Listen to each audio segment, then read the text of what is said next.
రానున్న రోజుల్లో software coding ఉండదు, ఆర్టిఫిషియల్ ఇంటెలిజెన్స్ ఉంది. దానంతట అదే కోడింగ్ రాస్తుంది, దానంతట అదే డిజైనింగ్ చేస్తుంది, దానంతట అదే సినిమాలు తీస్తుంది, దానంతట అదే పాటలు రాస్తుంది, అన్నీ దానంతట అదే చేస్తుంది. ఐబిఎం యొక్క సిఇఓ చెప్తున్నాడు, ఐబిఎంలో హెచ్ఆర్ రోల్లో ఉండే అందరినీ కూడా తీసేసి ఆర్టిఫిషియల్ ఇంటెలిజెన్స్తో ఉండే కార్యాలను తెస్తూ ఉన్నారట.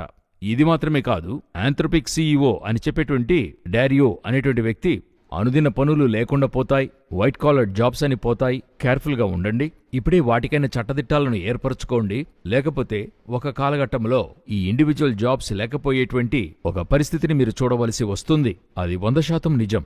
ఇప్పుడు ఓనర్ ఉంటాడు, దానికి మరొక లెవెల్లో మనకి అతి ముఖ్యమైన కేటగిరీలో ఉండేవాళ్లు మాత్రం ఉంటారు. ఈ విధంగా పనిచేసేటువంటి వర్కర్స్ గానీ, ఆర్టిఫిషియల్ ఇంటెలిజెన్స్తో ఉన్న డాక్టర్స్ గానీ, ఇంజనీర్స్ గానీ, సిఇఓ, హెచ్ఆర్ వీరందరినీ కూడా రీప్లేస్ చేస్తే ఇప్పుడు అందరికీ పనులు ఉండవు. అప్పుడు ఈ ప్రజలు ఏం చేయగలరనేది ఆలోచించాలి.